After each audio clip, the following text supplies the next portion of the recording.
প্রিয় দর্শক, first recruit ইসলামী bank beach টাইমে আপনাদের স্বাগত জানাচ্ছি। আমি মারুফ রনি। এই অনুষ্ঠানে আমরা ব্যবসা বাণিজ্যের বিভিন্ন বিষয় নিয়ে আলোচনা করে থাকি। আজ আমরা আলোচনা করব অবকাঠামো এবং বেসরকারি বিনিয়োগ নিয়ে। বিষয়টি নিয়ে আলোচনার জন্য আমাদের স্টুডিওতে রয়েছেন আমন্ত্রিত অতিথি, বিশিষ্ট ব্যবসায়ী এবং বিকেএমই এর সাবেক সভাপতি জনাব ফজলুল হক। আপনাকে স্বাগত আমাদের স্টুডিওতে। তো শুরুতেই জনাব ফজলুল হক, আমরা যেই বিষয়টি নিয়ে আলোচনা করতে চাই যে বিনিয়োগে ব্যবসায়ীদের মধ্যে এক ধরনের আস্থাহীনতা আমরা লক্ষ্য করছি এবং আসলে বিনিয়োগের দিক থেকে চিন্তা করলে খুব বেশি এই অর্থ বছরে আমরা এগোইনি। যদিও আপনার কোম্পানি যে একটা আন্তর্জাতিকভাবে পুরস্কৃত হয়েছেন, আপনি আপনার কোম্পানিকে এক্সটেন্ড করেছেন, সেই পুরস্কার হিসেবেই আমরা দেখতে পেয়েছি। এটা অবশ্যই সাফল্য, কিন্তু সার্বিকভাবে আমাদের বিনিয়োগের কি পরিস্থিতি, আপনি কি মনে করেন? সার্বিকভাবে এটা আমার মনে হয় সর্বজন স্বীকৃত। আমি আলাদা করে কিছু বলছি না যে সামগ্রিক বিনিয়োগের যে পরিস্থিতি এটা মোটেও সুখকর না, এবং স্বয়ং অর্থমন্ত্রী যখন বলেন যে এটা সুখকর না, তখন তো এই নিয়ে আর আসলে দ্বিমত করবার কোনো অবকাশ নেই। কারণ যারা পলিটিক্যালি যারা সরকারি দলে থাকেন তারা সবসময় একটু পরিস্থিতির একটু ভালো দিকটাই একটু একটু বাড়িয়ে বলবো না যে এইটাকে হাইলাইট করার চেষ্টা করেন। সেখানে যখন স্বয়ং অর্থমন্ত্রী বলেন এটার, আমি আস্থাহীনতা বলতে চাই না, আমি বলবো যে বিনিয়োগের যে শর্তগুলো, একজন ব্যবসায়ী যে বিনিয়োগ করবেন যে শর্তগুলো থাকা দরকার, সেই শর্তগুলো এই মুহূর্তে অনুপস্থিতির বড় জায়গাটা হচ্ছে যে অবকাঠামোগত একটা ব্যারিয়ার আমরা এই মুহূর্তে ফেস করছি। যে আমাদের যে সুযোগ সুবিধাগুলো অবকাঠামোগত ছিল সেগুলো একেবারে নিঃশেষিত এই কারণে, যেমন ধরেন বাংলাদেশের আমরা বিনিয়োগ বলতে প্রধানত শিল্পের বিনিয়োগটাকেই বেশি সামনে নিয়ে আসে। এটাই যদি সেখানে সেই প্রেক্ষাপটে যদি বলি, শিল্পে বিনিয়োগ করার জন্য যেটা দরকার, যে এনার্জি যেটা দরকার, সেই এনার্জিটা কিন্তু এখন পর্যন্ত এই মুহূর্ত পর্যন্ত যে বিদ্যুতে যথেষ্ট উন্নতি হয়েছে গত কয়েক বছরে, এটা নিয়ে বলার অপেক্ষা রাখে না। কিন্তু সেই উন্নতিটা হয়েছে কি, যারা এক্সিস্টিং গ্রাহক, সেটা এখন ইন্ডাস্ট্রি গ্রাহক হোক, ডোমেস্টিক গ্রাহক হোক বা কমার্শিয়াল গ্রাহক হোক, তাদের যে ভোগান্তিটা ছিল যে দিনে 8 ঘন্টা 10 ঘন্টা কখনো 12 ঘন্টা লোডশেডিং হতো, সেটা এখন 1-2 ঘন্টায় বা কোনো জায়গায় এর চেয়ে কমে নেমে এসেছে। এটা হলো যারা এক্সিস্টিং যারা কনজিউমার, তাদের দৃশ্যত উন্নতি হয়েছে। কিন্তু যারা নতুন কনজিউমার, যারা প্রসপেক্টিভ কনজিউমার, যারা যিনি বিনিয়োগ করবেন, শিল্প কলকারখানায় বিনিয়োগ করবেন, সব জায়গাতে আপনি এখন বিনিয়োগ তো সব ঢাকা শহরে হবে না, নারায়ণগঞ্জ শহরে হবে না, চিটাগংয়ের মূল শহরে হবে না, বিনিয়োগগুলো কিন্তু একটু দূরবর্তী জায়গায় হয়, শহর থেকে বাইরে গিয়ে, এবং তাহলে আবার জমি অনেক এক্সপেন্সিভ হয়ে যাবে।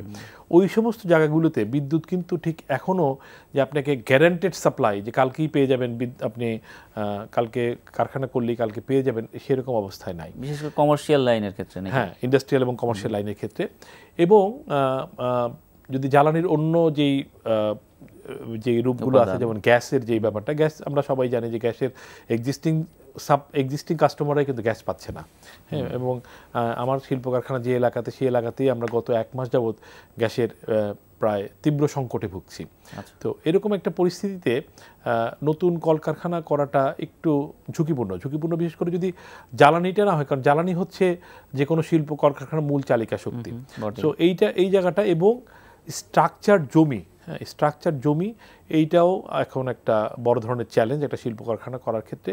কিন্তু এই ক্ষেত্রে যেটা সবচেয়ে বড় আশার জায়গাটা আমি দেখতে পাচ্ছি, সেটা হচ্ছে যে বিশেষায়িত শিল্পাঞ্চল যেগুলো হচ্ছে স্পেশাল ইকোনমিক জোন, এইগুলোকে আমার মনে হয় যে আরেকটু ত্বরান্বিত করা দরকার।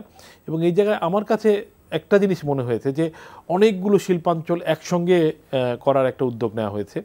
এটার চাইতে বরং যদি 3-4টা খুব টার্গেটেড এবং খুব একেবারে টপ প্রায়োরিটি দিয়ে 3-4টা স্ট্র্যাটেজিক্যাল জোন ঠিক করে, যে এগুলিকে আমরা খুব প্রায়োরিটাইজ করে তাড়াতাড়ি এগুলিকে আমরা বিনিয়োগের জন্য উপযোগী করব, বিনিয়োগের জন্য যাকে এখানে শিল্প কলকারখানা করতে পারে, তাহলে মনে হয় এই যে বিনিয়োগ পরিস্থিতি যে একটা খরা যাচ্ছে, সেই খরাটা আরেকটু তাড়াতাড়ি আরেকটু ভালোভাবে ফেস করা সম্ভব হতো।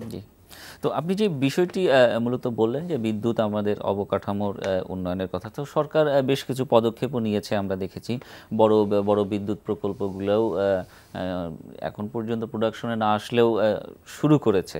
এবং ভারতের সাথে আপনি জানেন যে আজকেই একটা চুক্তি হয়েছে, 500 মেগাওয়াটের একটা চুক্তি হয়েছে, প্রতিশ্রুতি এসেছে।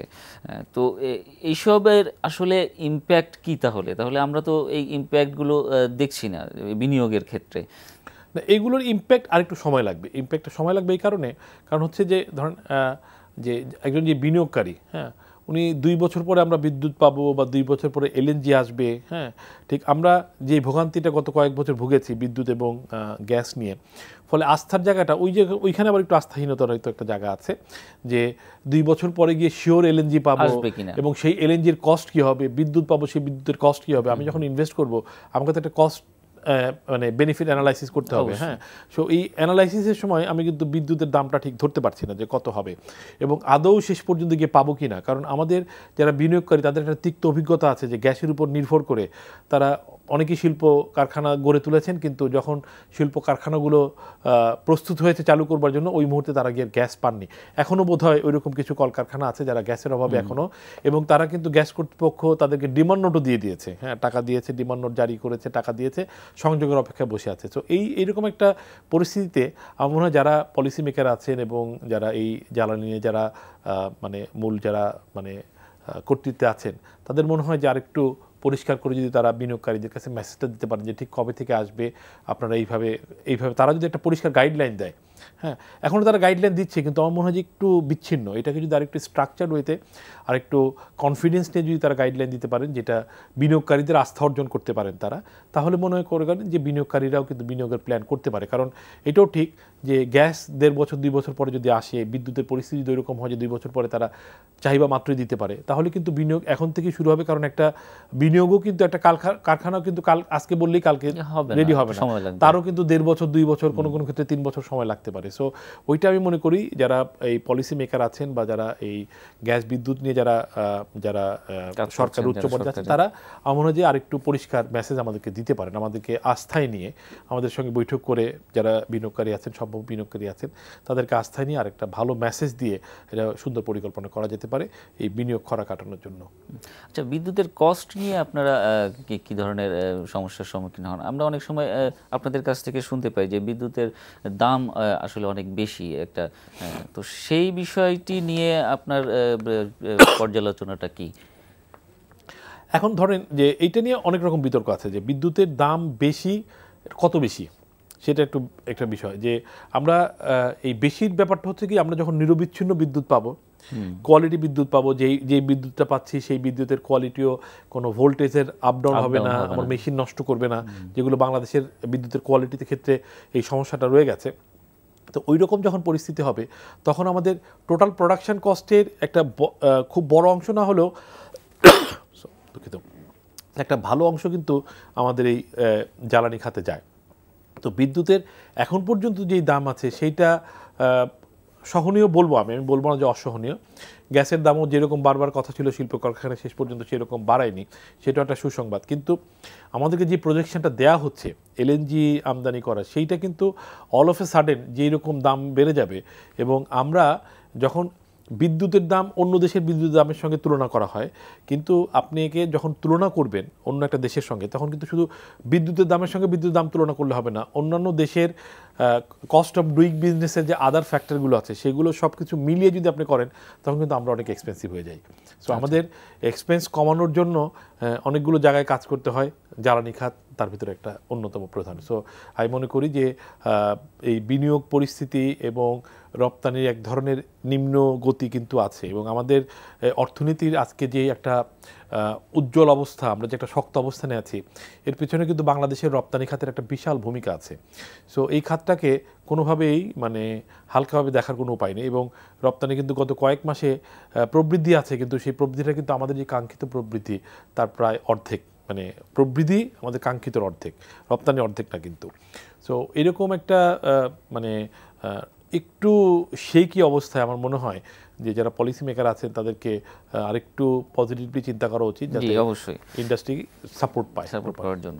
পার্শ্ববর্তী দেশের সাথে আমাদের বাণিজ্য বৃদ্ধিতে অলরেডি আমাদের প্রধানমন্ত্রী সফর করছেন ভারতে, তো সেখান থেকে একটা $4.5 বিলিয়ন একটা ক্রেডিট লাইনের একটা প্রতিশ্রুতি ঋণ সহায়তা আসছে।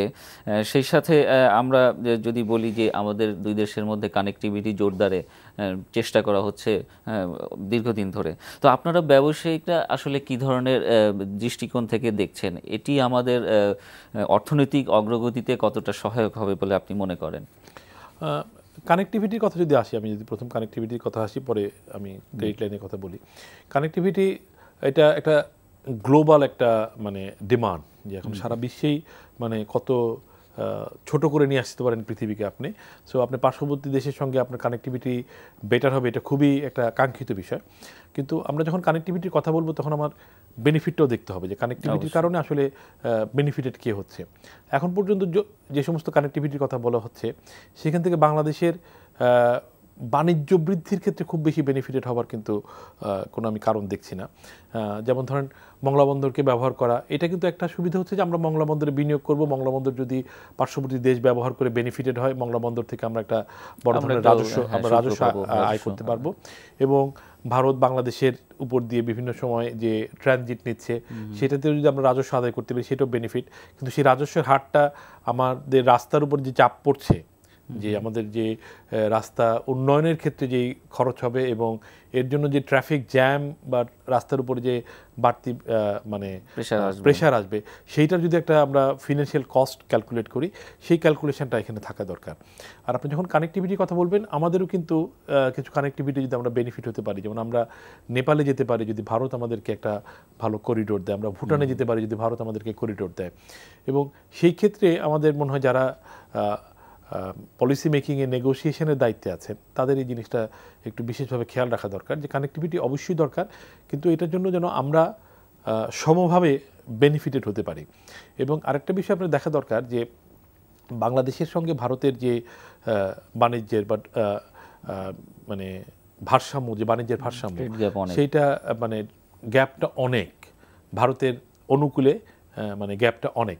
এবং এই বাণিজ্য বৃদ্ধির ক্ষেত্রে কানেক্টিভিটি বাড়লে, আপনি যদি নর্মালি ধরেন যখন আমরা মানে ভারত থেকে বেশি আমদানি করছি, কম রপ্তানি করছি, তখন বেটার কানেক্টিভিটিতে নর্মাল থিওরি অনুযায়ী ভারতই বেশি উপকৃত হবে, সেটি স্বাভাবিক। এবং এটাতে কোনো সমস্যা নেই, কারণ আমরা যে সমস্ত ইম্পোর্ট করছি আমরা ভারতকে কম্পিটিটিভ পাচ্ছি দেখি আমরা ইম্পোর্ট করছি। কিন্তু যেটা সমস্যা সেটা হচ্ছে আমাদের এক্সপোর্টের ক্ষেত্রে ভারতে সাম্প্রতিককালে আমরা দেখেছি ভারত নানান রকম মানে anti dumping duty, local duty, যেমন ধরেন আমরা ডিউটি ফ্রি অ্যাক্সেস পাই। হ্যাঁ, আমরা ইউরোপে, আমেরিকাতে, সব জায়গায়, আমেরিকা না, আমেরিকা বাদে পৃথিবীর বিভিন্ন দেশে কিন্তু আমরা ডিউটি ফ্রি পাচ্ছি। ইউরোপে পাচ্ছি, কানাডায় পাচ্ছি, অস্ট্রেলিয়া, নিউজিল্যান্ড, জাপান, চীন। আমরা ডিউটি ফ্রি বলতে ডিউটি ফ্রি বুঝি, যে আমরা যিনি আমদানি করছেন তাকে কোনো রকম মানে শুল্ক দিতে হয় না আমাদের দেশ থেকে পণ্য কিনলে। ভারত হচ্ছে একমাত্র ব্যতিক্রম, তারা ডিউটি ফ্রি বলছে কিন্তু যিনি আমদানিকারক তাকে ডিউটি দিতে হচ্ছে না, কিন্তু তাদেরকে আবগারি কর নামে আরেকটা কর, তারা বলে লোকাল মানে যেই রাজ্য দিয়ে পণ্য ঢুকবে সেই রাজ্যের কর। সো এটা ইন ট্রু সেন্স আমরা ডিউটি ফ্রি বলতে যেটা আমাদের মাথায় যেটা আছে, ভারতীয় ক্ষেত্রে সেই ক্ষেত্রে কিন্তু ডিউটি ফ্রি হচ্ছে না। সো ওইখানে আমাদের বিষয়টি নিয়ে আলোচনা হয়েছে আজকে, এটা আলোচনা হয়েছে, আমি খুব ডিটেল জানি না আজকে কি হয়েছে। এইটা একটা বিষয়, এন্টি ডাম্পিং ডিউটি দেখেন, কিন্তু আমরা কিন্তু ভারতীয় পণ্যের উপর আবার এন্টি ডাম্পিং ডিউটি বসাতে পারি না। হয়তো অনেক সময় আমাদের মানে জাতিগতভাবে আমরা পারি না, এই কারণে যে আমাদের হয়তো এই পণ্যটা খুব বেশি দরকার আছে। সো এই জায়গাগুলোতে যারা নেগোশিয়েট করছেন ভারতের সঙ্গে, তাদের মনে হয় যে আরেকটু মানে কৌশলী বা শক্ত, এবং ভারত একটা বড় দেশ, তার সঙ্গে নেগোশিয়েট করাটা একটু মানে কষ্টকর ব্যাপার। আপনি যখন মানে স্মলার থাকবেন, আপনার নেগোসিয়েশন পাওয়ারটা নর্মালি কম থাকে, কিন্তু আমার মনে হয় এরপরেও আরেকটু কৌশল করে যাতে আমাদের বাণিজ্যটা বৃদ্ধি পায়, বাণিজ্যের যেই মানে ভারসাম্যহীনতাটা আছে সেটা যতটুকু দূর করা যায় সে খেয়াল রাখা দরকার। আচ্ছা, ইন্ডিয়ান ইনভেস্টমেন্টকে আপনি কিভাবে দেখবেন? যে সরকারের তো একটা যে বিশেষ রপ্তানিকরণ অঞ্চলের কথা বলেছে 100টা, তো এর মধ্যে আপনার ভারতের বিনিয়োগেও আসবে। তো ভারতে আমরা একটা বিষয় আমরা দেখেছি যে আমাদের পোশাক খাত তো মেইনলি আমাদের অর্থনীতির মূল চালিকা শক্তি। তো ইন্ডিয়াও কিন্তু চাচ্ছে যে তাদের পোশাক খাতটাকে আরও এগিয়ে নেয়। তো সেক্ষেত্রে আপনারা প্রতিযোগিতার সম্মুখীন হবেন কিনা? এটা এখন ধরেন বিদেশি বিনিয়োগ কিন্তু আমরা চাই, কিন্তু গত কয়েকদিন আগে একটা লেখা পড়ছিলাম, আমি আর ডিটেল পড়ি না, হেডলাইন ছিল যে আমরা দেশীয় বিনিয়োগের চাইতে বিদেশি বিনিয়োগের, একটা বিদেশ সম্পর্কে সাধারণ মানুষের একটা মোহ থাকে, বিদেশে যাওয়ারও একটা মোহ থাকে, বিদেশি বিনিয়োগ শুনতেও ভালো লাগে, হ্যাঁ, ফরেন জয়েন্ট ভেঞ্চার শুনতেও ভালো লাগে, হ্যাঁ, লোকাল জয়েন্ট ভেঞ্চার ও আচ্ছা, local joint venture, foreign joint venture মানে ইট সাউন্ডস গ্রেট যে আপনি একটা বিরাট কিছু করছেন, আমি একটা বিরাট কিছু করছি। সো এটার পিছনে একটা মোহ কাজ করে, বাট প্র্যাকটিক্যালি সবসময় বিদেশি বিনিয়োগ হলেই ভালো হবে এইটা ভাবার কিন্তু কোনো কারণ নেই। এবং বিদেশি বিনিয়োগের ক্ষেত্রে ভারত বিনিয়োগ করলে সেইটাকে আলাদাভাবে নেগেটিভলি দেখারও কোনো কারণ নেই। হ্যাঁ, ভারত একটা বিদেশি রাষ্ট্র, বন্ধুপ্রতিম রাষ্ট্র, তাদের বিনিয়োগ অন্য বিনিয়োগের সঙ্গে আমরা যেটা আমাদের দেখা উচিত যে ওই বিনিয়োগটা বাংলাদেশে কোন খাতে আসছে এবং বাংলাদেশের যে এক্সিস্টিং ইন্ডাস্ট্রিগুলো আছে সেই ইন্ডাস্ট্রিগুলোকে, বিকাশমান ইন্ডাস্ট্রিগুলো কোনোভাবে ক্ষতি করে কিনা সেটা দেখা দরকার। ভারতকে আলাদাভাবে ট্রিট করার কোনো দরকার নেই। ভারত অন্য 8-10টা বিদেশি রাষ্ট্রের মতোই বিদেশি রাষ্ট্র, বিনিয়োগ যখন তারা করবে আমরা কিন্তু ভারত মনে করেন যেহেতু একটা বৃহৎ অর্থনীতির দেশ এবং তারা যদি বাংলাদেশে বিনিয়োগ করে অনেক পণ্য তারা যদি তাদের দেশে ফেরত নিয়ে যায় এবং তারা যদি ইন্টারমিডিয়েটারি প্রোডাক্ট করে ওইখানে গিয়ে ফিনিশিং করে, অনেক স্কোপ কিন্তু আছে। কিন্তু এই ক্ষেত্রে যখন বিনিয়োগ করে, যেটা আপনি পোশাক রপ্তানির ক্ষেত্রে বলছেন, এই জায়গাটা একটা বিশেষ সতর্ক থাকা দরকার। কারণ একটু মানে দেখতে খারাপ লাগলেও ভারত সরকার কিন্তু গত কয়েক মাস আগে জাতীয় সংসদে 18,000 কোটি টাকার একটা বিশেষ তহবিল গঠন করেছে তাদের দেশের তৈরি পোশাক রপ্তানি শিল্পকে সহায়তা করবার জন্য। এবং সেইখানে তারা প্রকাশ্যেই ঘোষণা দিয়েছে যে এই তহবিলের মূল লক্ষ্য হচ্ছে যে তৈরি পোশাক রপ্তানিতে বাংলাদেশকে ছাড়িয়ে যাওয়া। সো এইরকম একটা ঘোষণা যখন আসে তখন একটু, এবং ভারতের মতো একটা বিশাল দেশ, বিশাল অর্থনীতির দেশ এবং তৈরি পোশাকের অলমোস্ট সকল রকম কাঁচামাল তারা নিজেরা তৈরি করে, যেটা বাংলাদেশের নাই। সো এরকম একটা আমার প্রতিদ্বন্দ্বী দেশ, আমাদের একটু সতর্ক থাকা দরকার। তবে আপনার প্রতিযোগিতা থাকবেই, তো সেইভাবেই আমাদের এগিয়ে যেতে হবে কৌশলের মাধ্যমে। পোশাক খাতে আসলে বিদেশি বিনিয়োগ প্রয়োজন কিনা, আপনি ভারতের কথাও আসছে, তো এই বিষয়টি আসলে অনেকে বলে থাকেন যে যদি বিদেশি বিনিয়োগ আসে সেক্ষেত্রে আমরা টেকনোলজি পাবো, আমরা দক্ষ শ্রমিক পাবো। তো বিষয়টি আসলে আপনার কাছে কি মনে হয়? দেখেন, এই বিতর্কটা অনেকদিন যাবৎ চলছে যে বিদেশি বিনিয়োগ আমরা ওয়েলকাম করবো কিনা। আমি নিজেও একসময় খুব কনফিউজ ছিলাম, যদি 10 বছর আগের কথা বলি, যে বিদেশি বিনিয়োগ, আমি যখন বিকেএমের প্রেসিডেন্ট ছিলাম আমি মনে করতে পারি তখন আমি পক্ষেই ছিলাম, বিজেপি তখন বিপক্ষে ছিল, আমার সঙ্গে মাঝে মাঝে তর্কাতর্কি হতো এটা নিয়ে। কিন্তু আমার মনে হয় যে এখন আমরা যেই জায়গায় এসেছি, হ্যাঁ, আমাদের মানে নিজস্ব বিনিয়োগে যে ধরনের টেকনোলজি ডেভেলপ হয়েছে, আমরা যে ধরনের ফ্যাক্টরি বাংলাদেশে আছে এবং বাংলাদেশের ফ্যাক্টরির স্ট্যান্ডার্ড এখন পৃথিবীর যে কোনো দেশের চাইতে, গার্মেন্টস ফ্যাক্টরি যদি বলেন, আমি মোর দেন শিওর যে আমরা পৃথিবীর 1 নাম্বার ওভারঅল স্ট্যান্ডার্ডে বাংলাদেশ 1 নাম্বার হবে, এটা আমার বিশ্বাস। যদিও চায়নাতে আমরা অবশ্যই অনেক আগে এগিয়ে আছি ওভারঅল স্ট্যান্ডার্ড যদি ধরেন। সো এরকম একটা সময়ে বিদেশি বিনিয়োগ এখনও পোশাক শিল্পে আসতে পারে। আমি মনে করি যে সেটা হচ্ছে যে জায়গাগুলোতে আমাদের ঘাটতি আছে, আমাদের ব্যাকওয়ার্ড লিঙ্কেজে, যে আমরা অনেক ফ্যাব্রিক এখনও আমরা চায়না থেকে আমাদেরকে ইম্পোর্ট করতে হয়, হ্যাঁ, বিশেষ করে নন কটন যে সমস্ত ফ্যাব্রিক আমাদের ইম্পোর্ট করতে হয়, সেখানে বিদেশি বিনিয়োগ আসতে পারে।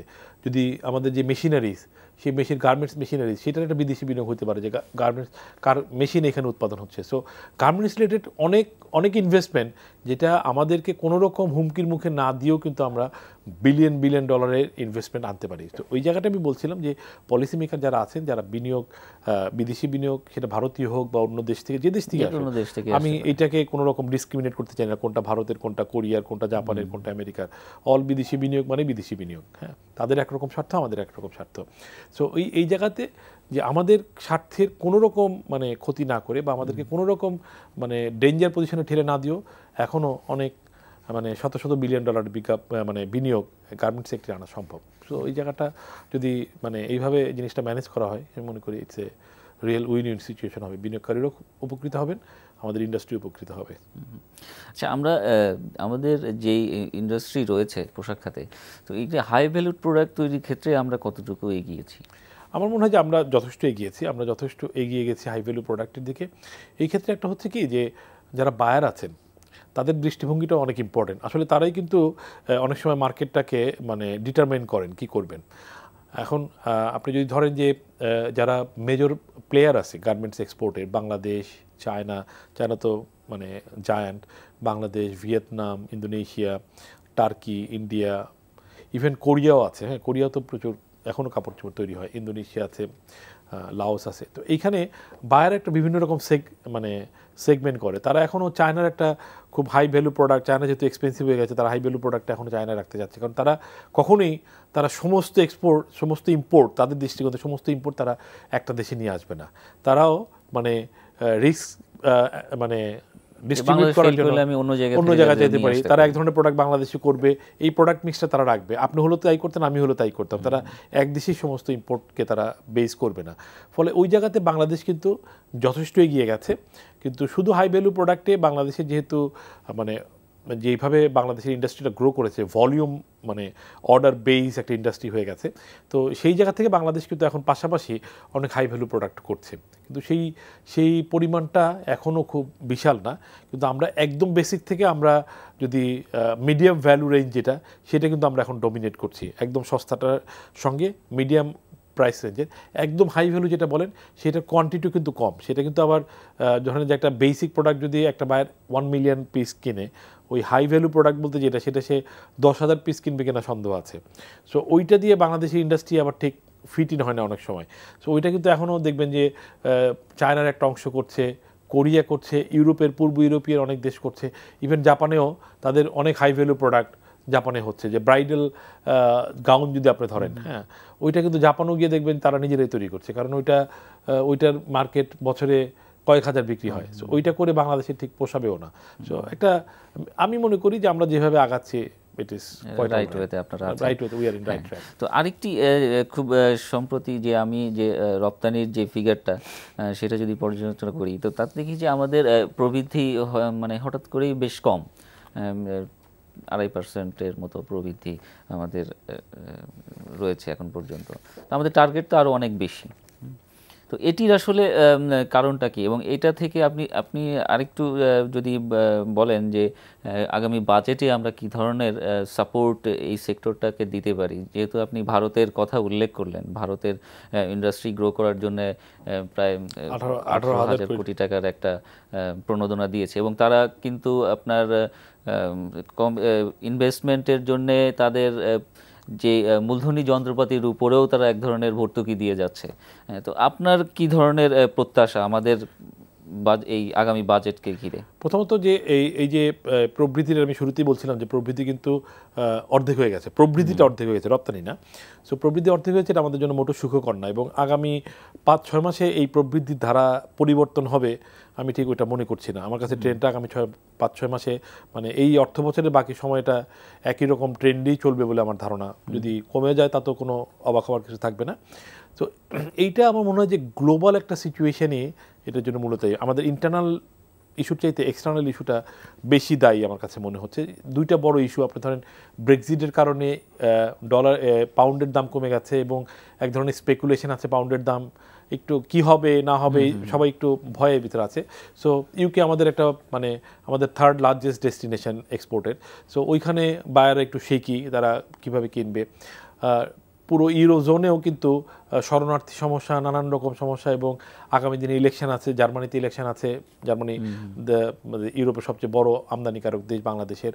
সো এক ধরনের অনিশ্চয়তা আছে, এবং আন্তর্জাতিকভাবে আপনার ডিমান্ডও কমে আসছে। আমি এক্স্যাক্টলি ওইটাই বলছিলাম, যুক্তরাষ্ট্রের ট্রাম্পকে নিয়েও এক ধরনের অনিশ্চয়তা আছে। সব মিলিয়েই মানে আমাদের যে মূল বাজারগুলো, সেই বাজারগুলোতে এক ধরনের কিছুটা হালকা একটা অনিশ্চয়তার কারণে আমার মনে হয় যে ওইখানে যে চাহিদা, সেই চাহিদাটা কমে গেছে। এবং যখন চাহিদা কমে যায় তখন কিন্তু দামটাও কমে যায়। এটাই খুব স্বাভাবিক, অর্থনীতির একেবারে খুব বেসিক থিওরি। তো আমরা এটিকে ওভারকাম করার জন্য আগামী বাজেটে সেই কথাই বলছিলাম যে যেহেতু প্রাইস আমরা একটা এই চাহিদা কমে যাওয়াতে আমরা প্রাইস ওয়ারটা আরো মানে স্ট্রেংথেন হয়ে গেছে, আরো শক্তিশালী হয়ে গেছে উইদিন দ্য ইন্ডাস্ট্রি এবং আউটসাইড দ্য কান্ট্রি। এবং ভারতের কথা আমরা বারবার বলছিলাম, ভারত নানান রকম প্রণোদনা দিয়েছে।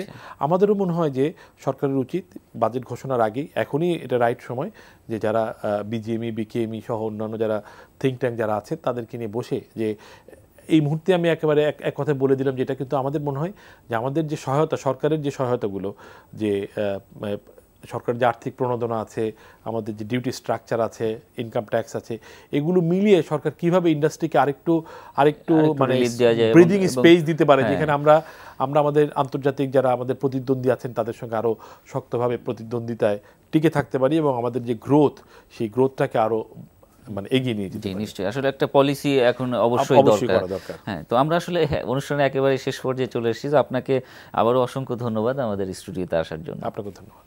দর্শক, শুনছিলেন আমাদের আলোচনা, আজ এখানেই শেষ করছি।